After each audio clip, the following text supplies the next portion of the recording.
buenas tardes al señor Pedro Pablo Germenos Forastieri. Bienvenido a esta vista pública para postulantes al Tribunal Superior Electoral. Hemos establecido un protocolo en el que se le conceden 5 minutos de presentación libre para que usted presente al Consejo sus credenciales académicas, su hoja de vida, así como cualquier otro elemento que usted entienda pertinente para la evaluación que realizaremos. Concluida esta parte, los miembros del Consejo le haremos preguntas en un espacio de tiempo que no superarán los 15 minutos. Tiene usted la palabra y le deseamos la mejor de la suerte. Muchas gracias. Buenas tardes, Vicepresidenta de la República, y en usted a todos los integrantes de este honorable Consejo Nacional de la Magistratura. Si no creyera en la balanza, en la razón del equilibrio, si no creyera en el delirio, si no creyera en la esperanza, ¿qué cosa fuera? Un testaferro del traidor de los aplausos, un servidor de pasado en copa nueva, un eternizador de dioses del ocaso, júbilo hervido con trapo y lentejuela. He recurrido a estos hermosos versos de Silvio Rodríguez porque descubro en ellos perfiles de lo que considero es un juez idóneo, de manera particular en una materia tan compleja como la electoral.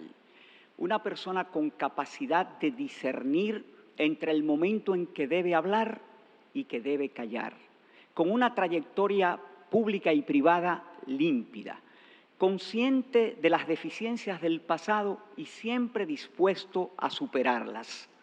Un componedor permanente de cambios.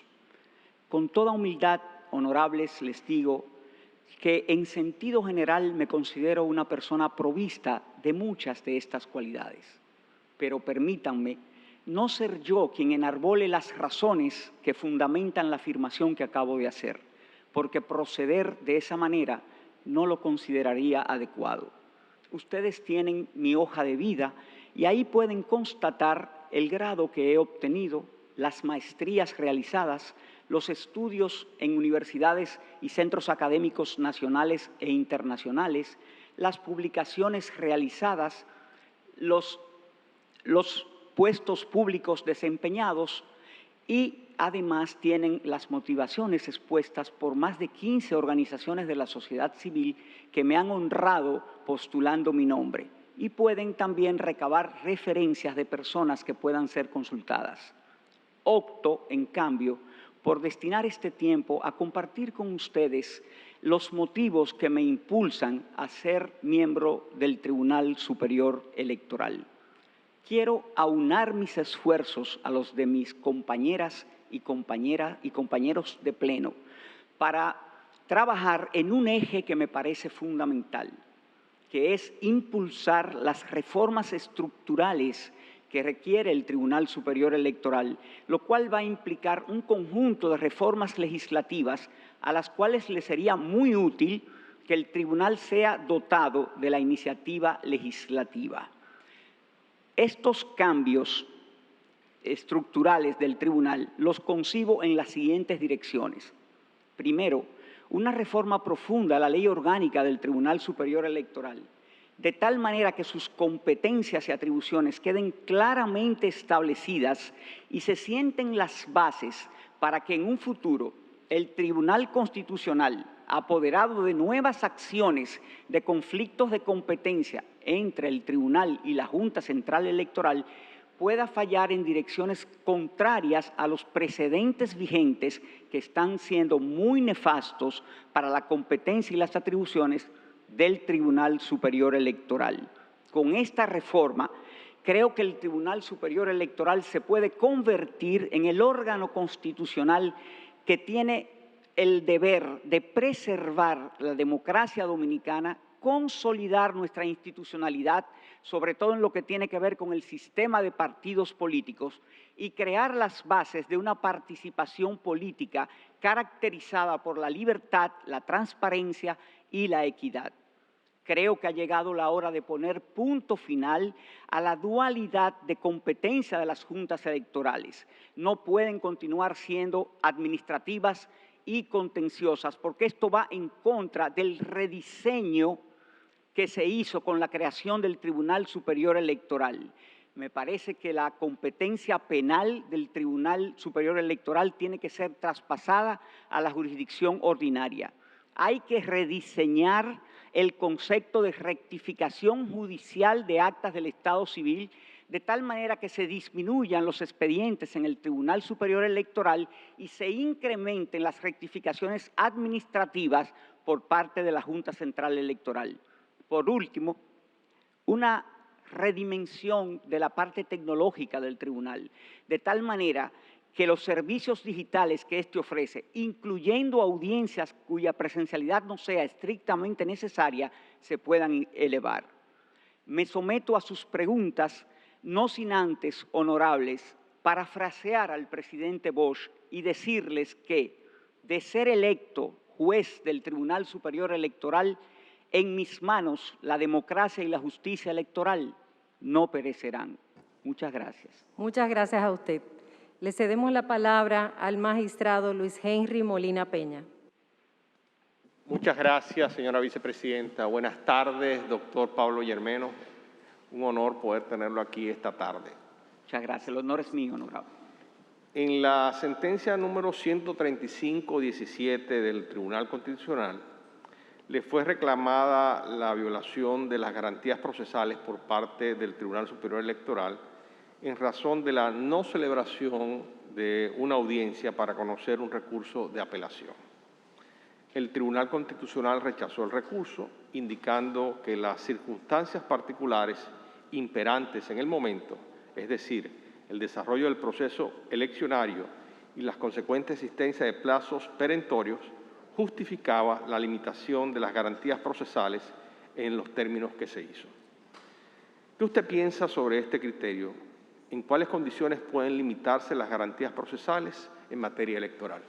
En el caso que nos ocupa y al que usted se refiere, los plazos procesales estaban vencidos. En consecuencia, el fundamento de la sentencia del Tribunal Constitucional estaba sustentada en un principio de legalidad. Desde ese punto de vista, yo coincido con la sentencia del Tribunal Constitucional. Muchas gracias. A usted, honorable. Cedemos la palabra al senador Bautista Rojas. Buenas tardes, doctor Pedro Pablo Germeno Forastier.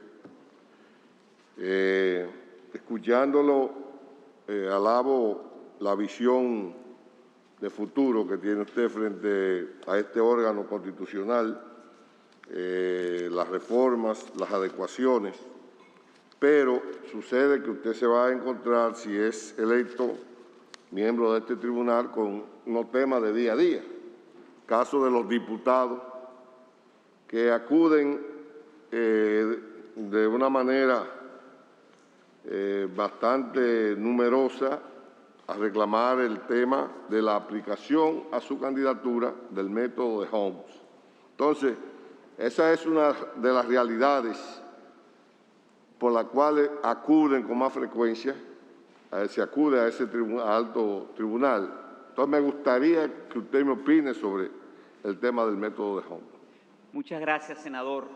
El método de Holmes, que tiene su origen en un jurista belga que se llamaba Victor de Hont, que fue el que lo creó, me parece que no satisface plenamente el principio democrático y que va en desmedro de las ventajas innegables del voto preferencial, porque una y otra cosa tienen que verse de forma mancomunada. No hay método de Hont sin voto preferencial.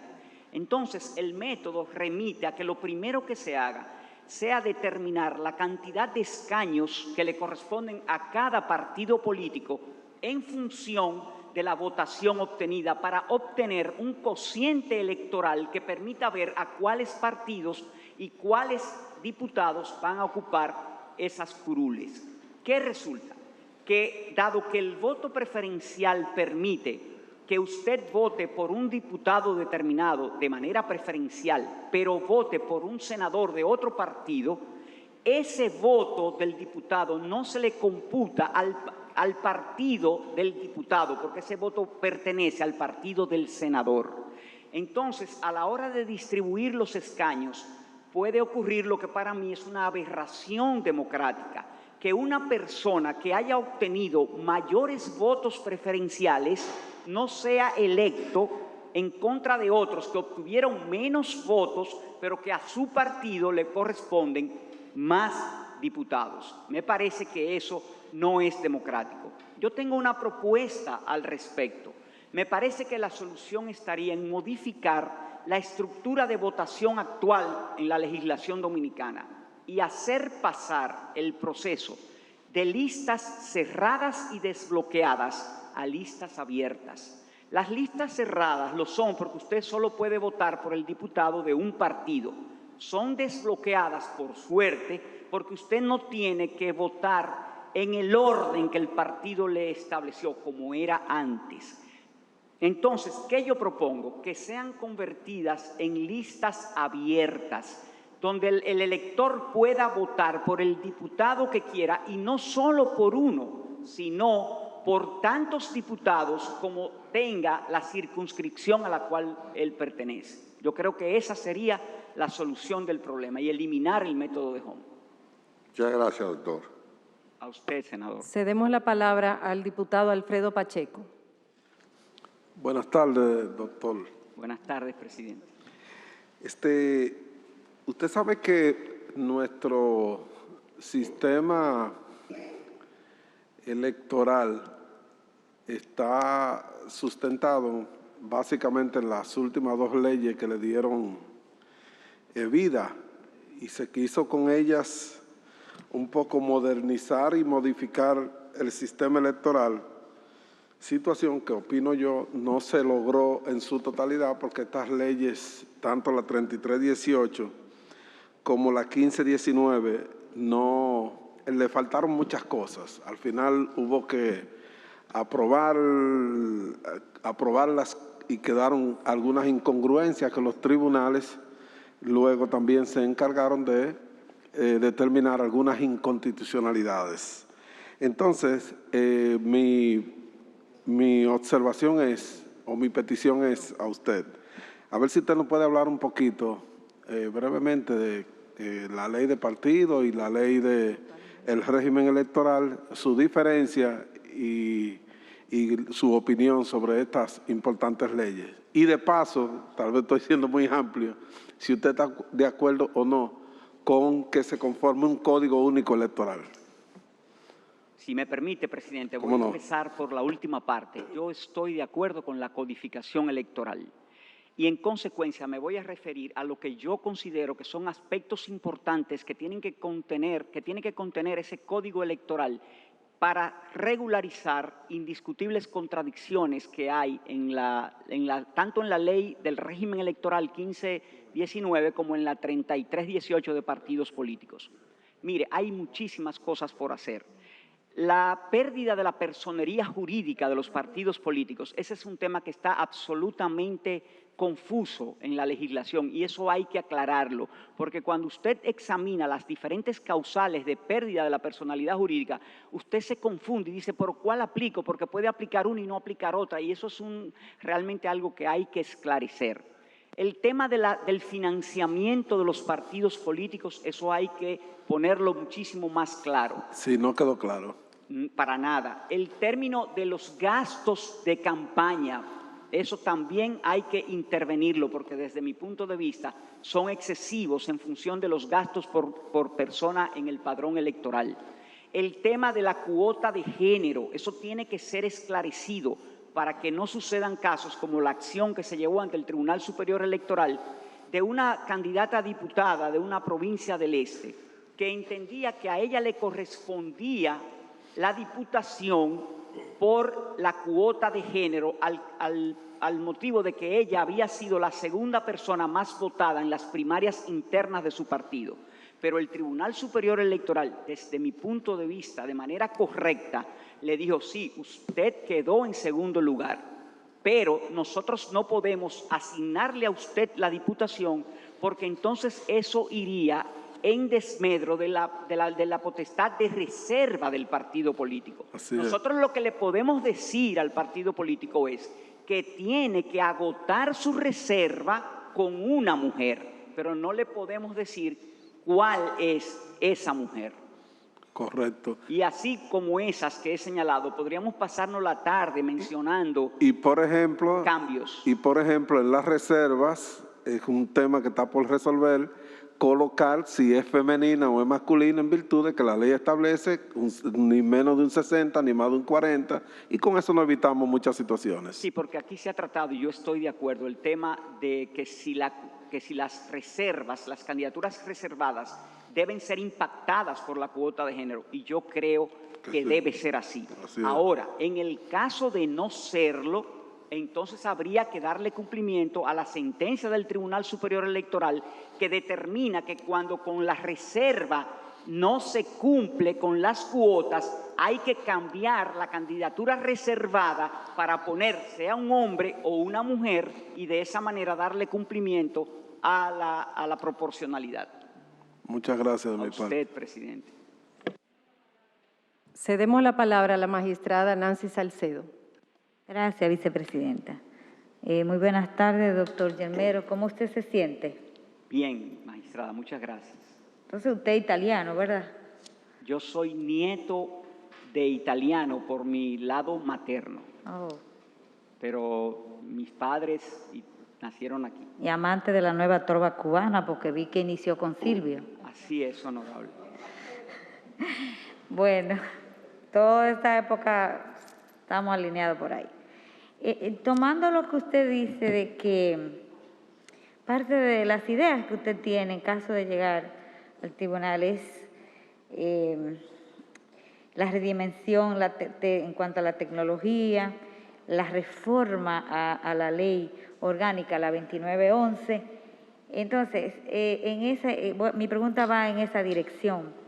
Entonces, ¿usted cree que en esa idea suya de reforma tendría que ir el presidente del Tribunal Constitucional, contenido en las sentencias, la C24/18 y la C11/19, que fue con las atribuciones de las juntas electorales y el Tribunal Superior Electoral? O sea, de cara a esos precedentes, ¿iría parte de la reforma según su criterio? Así es, honorable. Recuerde que en mi exposición dije que hay que modificar la ley orgánica del Tribunal Superior Electoral de tal manera que cuando el Tribunal Constitucional sea apoderado de nuevo de conflictos de competencia, tenga los insumos legales que le permitan fallar en dirección distinta a lo que lo hizo en las ocasiones anteriores que usted muy bien cita. Porque las propias sentencias del Tribunal Constitucional establecen que, salvo disposición legal que diga lo contrario, no obstante, con todo el respeto, honorable, que esa altísima corte, que es el Tribunal Constitucional, me merece, yo creo que el Tribunal Constitucional tenía la oportunidad de fallar en dirección distinta a lo que lo hizo y no asestarle a la competencia y a las atribuciones del Tribunal Superior Electoral un golpe tan demoledor como el que le dio. Por ejemplo, yo pienso que ante la sentencia del Tribunal Superior Electoral y la Junta Central Electoral haber apoderado al Tribunal Constitucional de un conflicto de competencia, me parece que en el caso de la especie el conflicto competencial no estaba caracterizado y en consecuencia el Tribunal Constitucional debió declarar inadmisible la acción desde el punto de vista de la incompetencia del conflicto de competencia que se le estaba planteando y decidir que el recurso que procedía era un recurso de revisión constitucional. Yo pienso que esa debió ser la salida. Bueno, muchísimas gracias, doctor. Gracias a usted, honorable. Senador Eduardo Estrella tiene la palabra. Gracias, vicepresidenta. Doctor Pedro Pablo Yermeno Forasteri, buenas tardes. Buenas tardes, presidente. Mire, dos preguntas en una. ¿Es posible la adopción de medidas cautelares ante el Tribunal Superior Electoral? Y la otra, ¿qué rol tiene el Tribunal Superior Electoral en la constitución de una organización política? El Tribunal Superior Electoral en la constitución de una organización Claro, política. fíjese, en cuanto a las medidas cautelares, se puede solicitar medidas cautelares ante el Tribunal Superior Electoral en el interés de evitar o prevenir una situación determinada que pueda considerarse dañina a los intereses de una persona o de una organización determinada. En cuanto a la constitución de partidos políticos, el Tribunal Superior Electoral puede ser apoderado de una acción impugnando la decisión que haya tomado la Junta Central Electoral sobre la incorporación o la solicitud de incorporación de una organización política determinada. De hecho, ya hay jurisprudencia del Tribunal Superior Electoral de un partido político que le interpuso una acción preventiva alegando que la Junta Central Electoral estaba tardando en responderle sobre su solicitud de constitución y de incorporación. Y yo quiero decir que me parece trascendente de esa sentencia que el Tribunal Superior Electoral establece que no obstante que se trataba de una organización política en formación y en consecuencia no provista todavía de personalidad jurídica, podía accionar, lo cual a mí me parece correcto. Muchas gracias. Gracias a usted, presidente. Gracias. Por último, doña Miriam tiene una pregunta. Magistrada Miriam Germán. Buenas tardes, honorable. ¿Cuándo entiende usted que procede ordenar la revisión y el cuadro de las actas de escrutinio de un determinado nivel de elección en la Junta Central Electoral? Gracias, honorable. Fíjese, para que una acción depositada ante el Tribunal Superior Electoral solicitando la revisión y el reconteo de actas electorales, la ley establece que tienen que converger 3 circunstancias específicas. La primera, que a partir de la oferta probatoria que se anexe a la instancia depositada en el Tribunal Superior Electoral, se determine que el delegado del partido político hizo el reclamo ante el colegio electoral. En segundo lugar, que lo haya hecho de manera oportuna. Oportuna quiere decir que lo haya hecho antes de que se haya llenado el acta de escrutinio del colegio electoral. Tiene que probarse también, magistrada, que la autoridad electoral del colegio le negó al delegado la solicitud que estaba haciendo. Y por último, una cosa sumamente elemental. Si el Tribunal Superior Electoral, a partir del análisis cuantitativo del acta a ser revisada, se percata de que son números incapaces de impactar el resultado electoral, entonces no tiene sentido meterse en eso, acoger la acción que está conociendo. Gracias. Gracias a usted, honorable. Muchísimas gracias al doctor Pedro Pablo Yermenos Forastieri. Que pase muy buenas tardes. Buenas tardes a ustedes.